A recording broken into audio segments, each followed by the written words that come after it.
So I was living in Bratislava, Slovakia.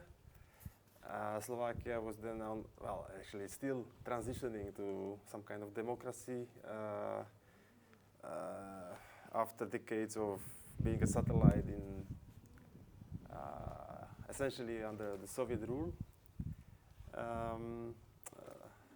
Like that period in mid-90s was quite dark period in this country. Didn't really have a like kind of sovereign history before. It was kind of very young and very fragile politically, and then we had this pretty much authoritarian regime with the Mečiar at its head, and journalists being killed and disappeared. Like the son of the president was disappeared, and these were kind of things happening at the time. And I mean, it was not so. On one hand, of course, like the 90s brought some kind of euphoria, but this euphoria, after I talked to many people who lived this euphoria of the 89 and afterwards, really collapsed within 1 or 2 years, like very, very fast. So for me as a young person there, I was very much interesting to maybe find some way to look outside, and this is where like the internet came in, and of course opened like a huge door unimaginable to me before, through IRC and through World Wide Web, and used my broken English to make contacts and some kind of establishing relations, and also like finding out what's actually happening outside of our dark bubble there. So yeah, I think the internet really like brought like really like this promise of some kind of, let's say, in terms of access to information, access to knowledge, and access to these other worldviews and realities. It really brought like a huge promise of that I'm not kind of, or we're not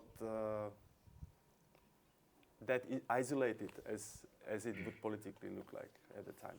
I mean, so from this experience of like this access to the world outside, I began to feel really at home, like using the web, using these network technologies. So maybe that was also like the vehicle through which I could imagine that this would continue and lead somewhere. But of course, at the time, I was not aware of things like net time or net art or kind of communities that were, or like environments that were able to produce like critical understanding of like contemporaneity. But also we were not really aware of like these localized collectives in the region. So this only came like few years later. And by 1999, together with like a small group of people, we started, like we had this idea that we would start like some kind of magazine, arts and culture magazine. We had promised some funding, and then when the issue was ready, the funding collapsed. And it actually didn't occur to me at the time, but a friend told me, like, why don't you put these articles on the web? Actually, yeah, that's a good idea. So so through this, so we started to run this small online platform, very much like local, but like this open like trajectory that eventually led to like start Monoscope and also making kind of alliances with similar similarly minded like-minded platforms. So I would say like let's say if you take '96, then for me the future like for a teenager was really I mean also at the time of course it was very popular this science fiction like uploading your consciousness to cyberspace and things like that, but I was not like a fan of this at all, and I was not kind of like this imaginary of the internet was much more kind of rooted in reality and practicalities of really connecting to interesting people abroad and elsewhere in the world. Like retrospectively, of course, it was like in some way it was really a pioneering project, but of course it was not the only project that was really oriented towards bringing together some kind of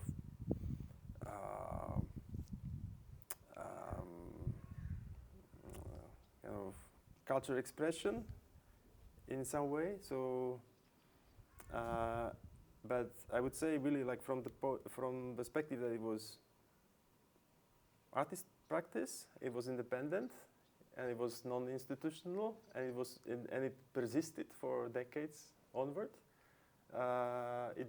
This is what made it really influential and important.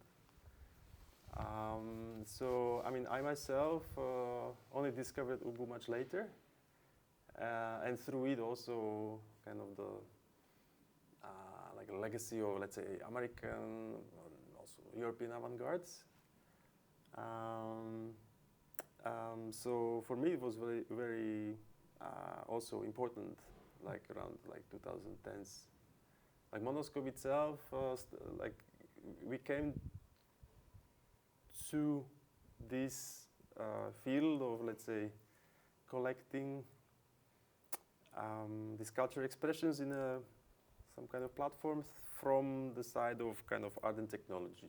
Like these were like two worlds, or art, culture, technology, worlds that we were trying to bridge at the time in Slovakia and also in the region, like through also organizing festivals, workshops, events, all kinds of things, similar to what Mama do. I would say like both of these projects didn't really had like a plan. They started like kind of arbitrarily with very kind of personal interests. I think for Kenneth it was visual poetry or concrete poetry. For me it was this kind of media art and making visible these like alliances to be made in this field with Budapest, Prague, Zagreb, Warsaw, other places, also smaller places. And I would say also both projects were really kind of shared the perspective of kind of self-documenting, but also self-contextualizing the practice one was involved with. Whether it was, like kind of visual poetry or text-based art, and or like technological art, media art. So I would say like both of these approaches were sidelined by, let's say, like widely accepted by visual art or contemporary art, and these platforms, I would say, really were like, in this sense, they were kind of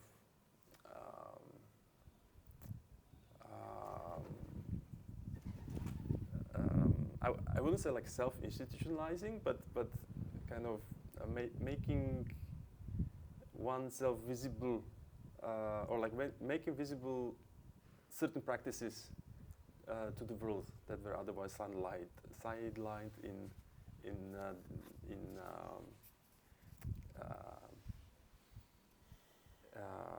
in like a common context, like journals, magazines, media, and so on.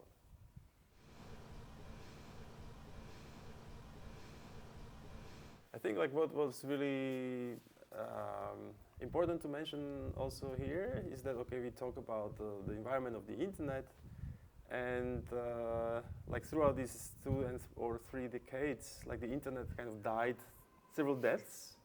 Like first there was like a wave of spam, that there was like a big fear that basically the web will be taken over by just clicks that would take you to websites that would steal your money and things like that. There was a wave that the web would be, and it's still very much present, that the web would basically be centralized into several commercial platforms that attract all the attention and in order to extract the data and the value from this attention. And now with another wave of the dying internet being flooded by AI-generated content. So this has been. So from this perspective, like the web has always been in danger, and I would say like this kind of highlights also the need and the relevance of running alternatives. Like platforms don't need to be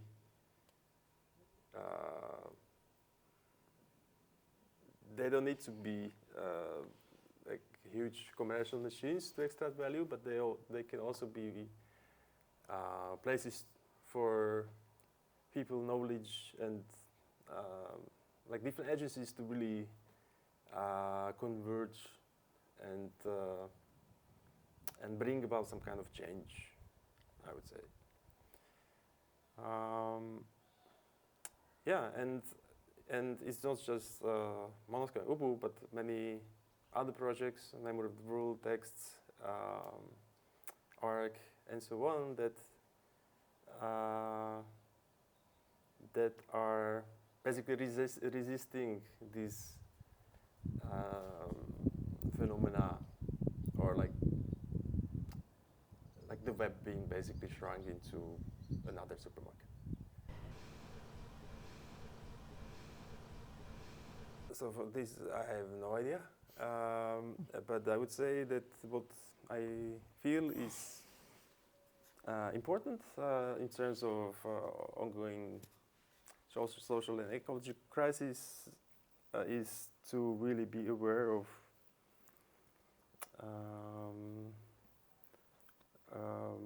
what one is doing with technology and what kind of technology. So we are basically being sold this idea that, okay, the bigger and the newer is always the better. If it's about the resolution of the screen, or if it's about the speed of connection, bandwidth, or the size of hard drives, and everything just grows exponentially, and it's meant to be like it's not meant to change. But I would say like even like this definitely has limits, and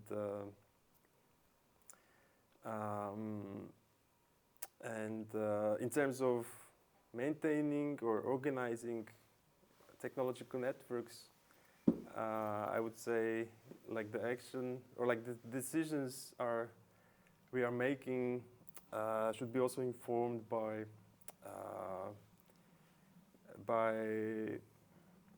trying to understand the like environmental footprint of what we're doing, like resisting, let's say, like use of this kind of bloated software, bloated websites for showing very simple things,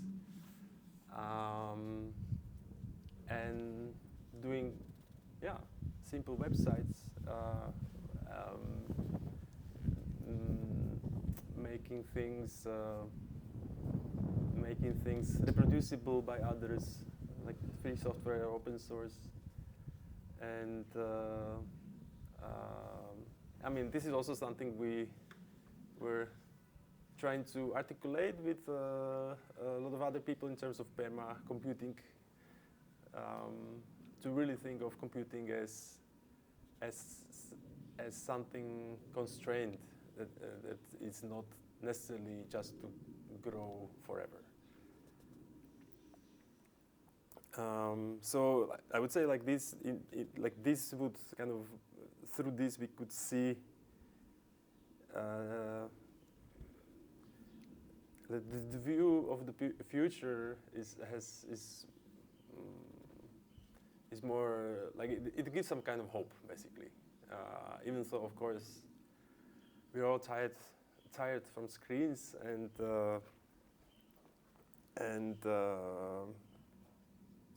yeah, I mean, maybe that's also something to mention. Kind of, and we were also talking about these last few days, like how to really also think outside of the digital about what we have been doing the last few decades, and if it's possible at all.